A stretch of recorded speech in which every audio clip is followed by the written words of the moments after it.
when we think about Jerusalem, when we think about this biblical command that our movement is based on, pray for the peace of Jerusalem, may they prosper who love you, you would think, well, what's so special about Jerusalem? What's so important about praying for Jerusalem? Why? You know, you have the story of Prophet Daniel in the book of Daniel, and you read there how they suddenly made a law to stop prayer for 30 days. Why? Why 30 days? Why stop prayer? Well, there is a secret that I didn't see before. You know, the book of Daniel is not chronological. You can read the reason why they wanted to stop the prayer, not in the 6th chapter when they made this attempt, but in the 9th chapter. There, Daniel says, I realized from the book of Jeremiah that 70 years that Jerusalem was desolate had ended. And that's why I started praying. That's why I started repenting. That's why I started fasting. That's why I started confessing the sins of my nation. And so that was the reason. In Daniel 9 it says, in the very first verses it says, it happened on the 1st year of King Darius. This is chapter 6. That's why they need to stop him to pray. That's why they need to send him to the lion's den. That's why they need to stop this thing. What thing? Prayer for Jerusalem. You would think, well, what's so special about prayer for Jerusalem? Well, Solomon said, if my people sins and they are sent into captivity for their sins, and in the land of their captivity, if they turn towards that city, if they turn towards that temple and pray, I will hear them. So you would say, well, what is so special about it? Now, remember the story of Daniel. We will go back to this soon. But remember this. You say, well, he was thrown into the den of lions. Yes. Yeah, but he didn't obey the law. Yes, he was praying 3 times a day towards opening the windows towards Jerusalem, exactly like Solomon said. So you say, well, look what happened. Look, he was thrown into the lion's den. No, you don't read your Bible. He came out of the lion's den. Oh yeah, I thought you should clap. It's really a miracle.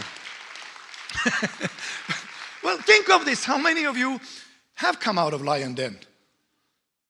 Oh yeah, some of you. I saw that hand going up. A few more.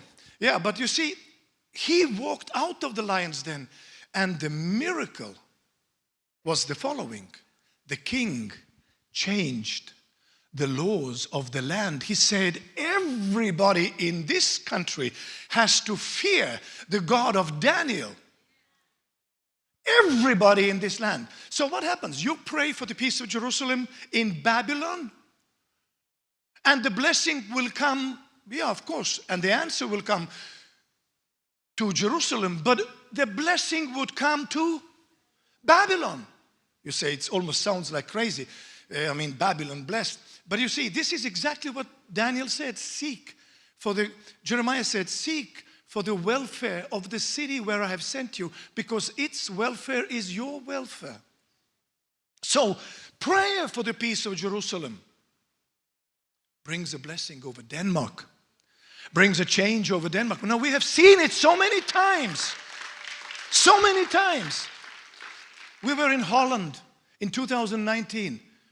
Nobody thought what will happen, that the Holocaust survivors' reparation money that the government was holding back for years would be released on the day we gathered.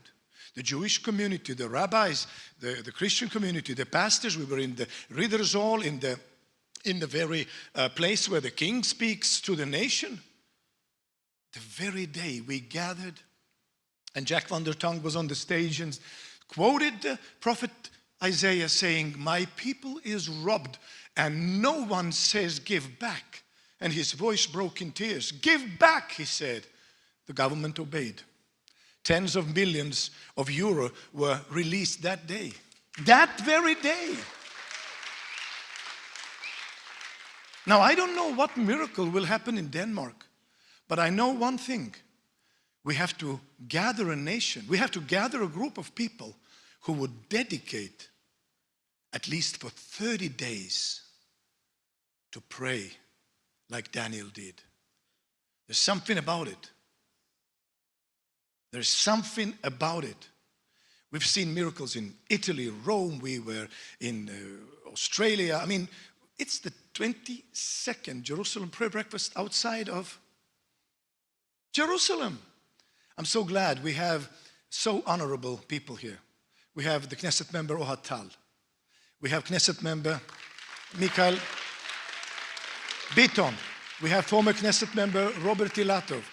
We have Eliezer Zandberg, the former minister, cabinet minister of Israeli government. We have so honorable people here. And of course you all, please smile to your neighbor and say, he's actually talking about you right now. You are the honorable guest at the Jerusalem Prayer Breakfast, Copenhagen. And all those who are watching us online, we are honored to have you with us.